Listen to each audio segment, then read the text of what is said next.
നമ്മുടെ ലാലേട്ടൻ കുട്ടികൾക്ക് വേണ്ടി പ്രൊഡ്യൂസ് ചെയ്ത് ഡയറക്ട് ചെയ്ത് അഭിനയിച്ച് പാടി വെറുപ്പിച്ച പടമാണ് ഞാൻ ബറോസ്. വർഷങ്ങളായി ദിഗാമ രാജാവിനെ നിധി കാത്തു സൂക്ഷിക്കുന്ന ഭൂതമാണ് മൊട്ട ബറോസ്. ബറോസിന്റെ ഒപ്പം കട്ടയ്ക്ക് നിൽക്കുന്ന വൂഡോ എന്നൊരു കുട്ടിച്ചാത്തനമുണ്ട് അവിടെ. ബറോസ് കാത്തു സൂക്ഷിക്കുന്ന നിധിയാകട്ടെ തെരേസ കൊച്ചമ്മയുടെ കുപ്പികൾ. വാവ്, വെറും കുപ്പികളല്ല, നല്ല അച്ചാറ് കുപ്പികൾ. ദിഗാമ രാജാവ് ഏൽപ്പിച്ച ആ നിധികൾ യഥാർത്ഥ രാജാവിന്റെ സന്തതിക്ക് കൈമാറുക എന്നതാണ് ബറോസിന്റെ ദൗത്യം. എന്നാൽ മാത്രമേ ബറോസ് ഫ്രീ ആവൂ. അപ്പോഴാണ് അവിടേക്ക് കുറച്ച് കുടിയന്മാർ ഇച്ചിരി അച്ചാർ ടച്ചിങ്സ് എടുക്കാൻ വേണ്ടി വരുന്നത്. അപ്പൊ നമ്മുടെ ബറോസ് ആ അച്ചാർ എനിക്ക് ടച്ചിങ്സിന് വേണമെന്ന് പറഞ്ഞ് അവരെ അടിച്ചു തൂറ്റിക്കുന്നു. അങ്ങനെ വർഷങ്ങൾക്ക് ശേഷം ഒരു പഴയ കൊട്ടാരത്തിന്റെ ലേലം നടക്കാനിരിക്കുകയാണ്. ആ കൊട്ടാരം കസീനോ ആക്കണമത്രേ. ആ കൊട്ടാരത്തിന് അടിയിലാണ് ബറോസ് നൂറ്റാണ്ടുകളായി കഴിയുന്നത്. അവിടേക്ക് വലിയ ബിസിനസ് മാഗ്നറ്റ് ആയ റോണും മകൾ ഇസയും കൊട്ടാരത്തിലെത്തുന്നു. അമ്മയില്ലാത്ത കുട്ടിയാണ്, എന്നാലോ അഴുക്ക പെണ്ണ്, തന്തേക്കാൾ മോശം. അവിടെ എത്തി അവൾക്ക് ചില വിചിത്ര സംഭവങ്ങൾ അനുഭവപ്പെടുന്നു. അതേസമയം നിധിയുടെ അവകാശി എത്തിയെന്ന കാര്യം ബറോസും തിരിച്ചറിയുന്നു. ഒരുപാട് അണ്ണൻ കാത്തിരുന്നിട്ടും ആരെയും കാണാത്തത് കൊണ്ട്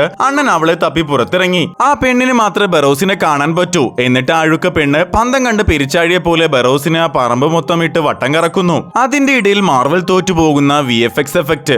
പതാക ഉയർത്തും പോലെ അണ്ണൻ പൊങ്ങുന്നു. അങ്ങനെ ഒടുക്കം 13-ാം തലയിൽപ്പെട്ട സന്തതിയെ ബറോസ് കണ്ടുപിടിക്കുന്നു. പക്ഷെ ആ കുരുത്തം കെട്ട പെണ്ണ് ബറോസ് ഭൂതമാണെന്ന് പറഞ്ഞിട്ട് വിശ്വസിക്കുന്നില്ലായിരുന്നു. അവസാനം ഗതികിട്ട് പാറപ്പുറത്ത് തവളയിരിക്കും പോലെ അണ്ണൻ വെള്ളത്തിന്റെ നടുവിൽ ഒരു തെങ്ങിലിരുന്നു. എന്നിട്ട് അവളോട് നടന്നു വരാൻ പറഞ്ഞു. അവൾ ആ വെള്ളത്തിലൂടെ നടന്നു വന്ന്, ആരും ചിരിക്കല്ലേ, കുട്ടികൾക്ക് വേണ്ടി ഉണ്ടാക്കിയതല്ലേ, അതുകൊണ്ട് ക്ഷമിക്കുന്നു. ബറോസ് തന്റെ ശക്തികൾ കാണിച്ചു കൊടുത്ത് സത്യം തെളിയിക്കുന്നു. ലോകത്ത് ഒരു ഭൂതത്തിനും ഈ അവസ്ഥ വരുത്തല്ലേ. മറ്റാർക്കും കാണാൻ കഴിയാത്ത ബറോസിനെ ഇസയ്ക്ക് മാത്രം കാണാൻ കഴിയുന്നതോടെ അവൾ തന്നെയാണ് നിധിയുടെ യഥാർത്ഥ അവകാശി എന്ന് ബറോസ് ഉറപ്പാക്കുന്നു. പതിയെ ബറോസ് തന്റെ ഫ്ലാഷ് ബാക്ക് കഥ ഇസയോട് പറയുന്നു. നൂറ്റാണ്ടുകൾക്ക് മുൻപ് കട്ടപ്പയ്ക്കും ബോധിധർമ്മനും ക്രോസ് ചെയ്തുണ്ടായ ബറോസ് ദിഗാമ രാജാവിന്റെ ഏറ്റവും വിശ്വസ്തനായ വേലപ്പനായിരുന്നു. രാജാവിനും രാജ്ഞിക്കും മകൾ ഇസബെല്ലയ്ക്കും വേണ്ടി ജീവിച്ചിരുന്ന ഒരാളായിരുന്നു ബറോസ്. ശത്രുക്കൾ രാജ്യം ആക്രമിച്ചപ്പോൾ രാജാവ് തന്റെ നിധി സുരക്ഷിതമായി സൂക്ഷിക്കാനുള്ള മാർഗം അന്വേഷിച്ചു. എന്താ നിധി? തെരേസ കൊച്ചമ്മയുടെ അച്ചാർ, നാരങ്ങ അച്ചാർ. അങ്ങനെ ആ നിധി കാക്കാൻ വേണ്ടി ഒരു മന്ത്രവാദിനിയുടെ സഹായത്തോടെ ബറോസിനെ ഒരു ഭൂതമാക്കി മാറ്റി. കള്ളപ്പന്നി. ബറോസിന്റെ ഫ്ലാഷ് ബാക്ക് കേട്ട ഇസ